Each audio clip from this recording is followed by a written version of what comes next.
When she told me she needed to find herself, I assumed it was just one of those off days. We had been married 3 years. Young, yes, but not reckless.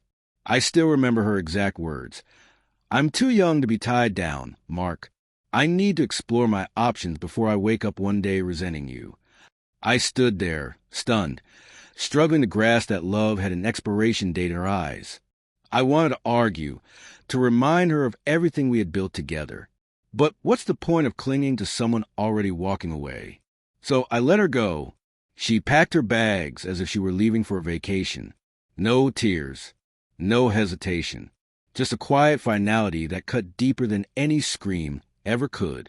For weeks, I kept expecting her to text, to realize what she had lost, but silence became her new language. Slowly, I stopped checking my phone every few minutes.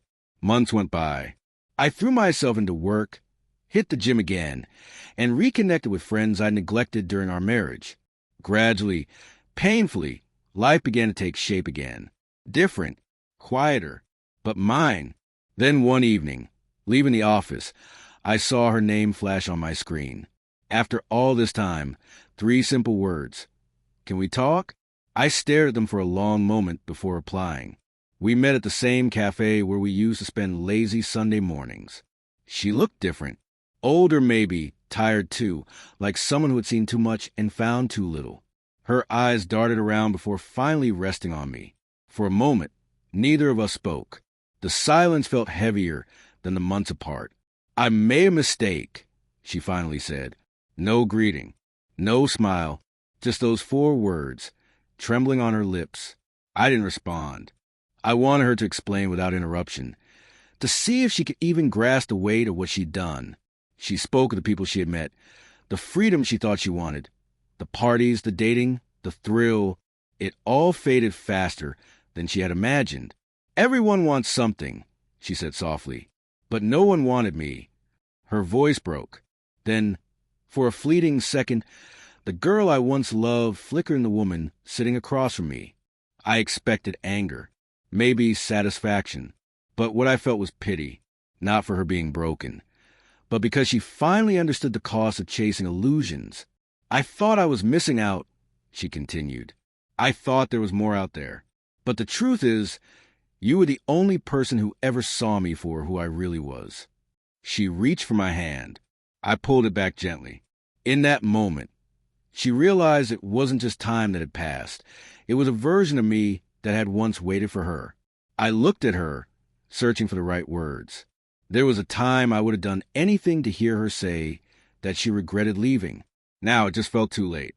Too late for apologies or tears to change anything. "I don't hate you," I said quietly. "You did what you thought you needed to do." She nodded, eyes glistening. Then she hesitated. "I just thought maybe we could try again." I leaned back, exhaling slowly. The air between us felt cold, despite the warmth of the cafe.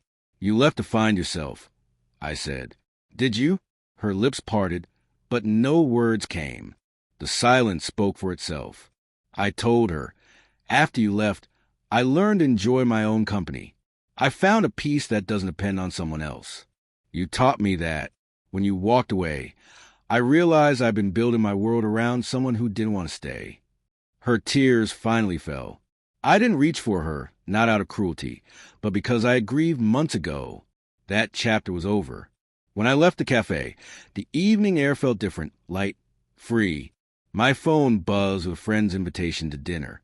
I smiled and replied as I walked.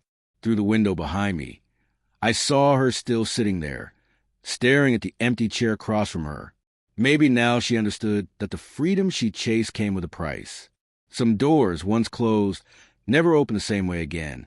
That night, driving home, I realized something. Sometimes love doesn't end with anger or betrayal.